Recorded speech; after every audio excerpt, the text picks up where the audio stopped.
ज्ञान मंत्रा home remedies में आप सभी लोगों का स्वागत है और आज मैं आपको बताने वाली हूँ हरियाली तीज की पूजा में प्रयोग होने वाले आवश्यक सामग्रियों के बारे में और पूजन विधि के बारे में। श्रावण मास में शुक्ल पक्ष की तृतीया तिथि को हरियाली तीज मनाई जाती है। इस बार यह पर्व 13 अगस्त 2018 को पड़ रहा है।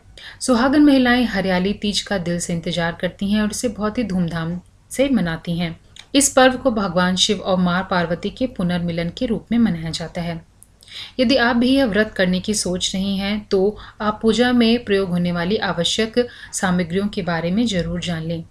पूजा के लिए जो आवश्यक सामग्रियां हैं उनमें है बेलपत्र, केले के पत्ते, धतूरा, तुलसी, शमी के पत्र, काले रंग की गीली मिट्टी जिससे आप गौर गणेश बनाएंगे, धागा, नए वस्त्र, श्रीफल, कलश, अबीर, चंदन, तेल और घी, कपूर, दही, चीनी, शहद, दूध और पंचामृत। अब जो माता पार्वती जी के श्रृंगार के लिए जो जरूरी सामग्री है वह इस प्रकार है। चूड़ियाँ, महौर, सिंदूर, बिछुआ, मेहंदी, सुहागपुड़ा, कुमकुम, कंघी, ये सारी चीज़ें आप एकत्रित कर लें। अब पूजा करने की विधि के बारे में जानते हैं। सबसे पहले आप सुबह उठ जाएं हरियाली तीज के दिन और स्वच्छ वस्त्र धारण करके 16 श्रृंगार कर लें और मन ही मन पूजा करने का संकल्प ले लें।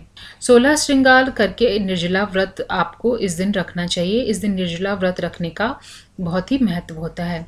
हरियाली तीज की जो व्रत होता है वह प्रदोष काल में किया जाता है। प्रदोष काल का मतलब होता है सूर्यास्त के बाद 3 मुहूर्त को प्रदोष काल कहा जाता है और ये दिन और रात के मिलन के समय होता है। इसलिए इसी समय में माता पार्वती और शिव जी की पूजा की जाती है। तो आप भी इसी समय पूजा शुरू करें।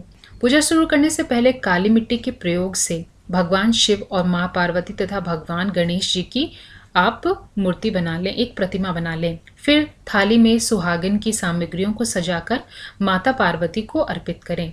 ऐसा करने के बाद भगवान शिव को वस्त्र चढ़ाएं। उसके बाद तीज की कथा सुने या फिर पढ़ लें।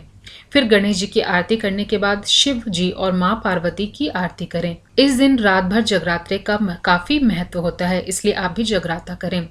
और अगले दिन सुबह तीनों भगवान की पूजा करके माँ पार्वती को सिंदूर अर्पित करें।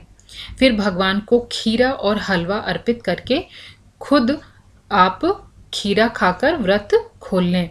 तो यह थी पूजन विधि। अभी के लिए बस इतना ही। अगर आप और अधिक जानकारी चाहते हैं तो हमारा चैनल ज्ञान मंत्रा होम रेमेडीज सब्सक्राइब कीजिए।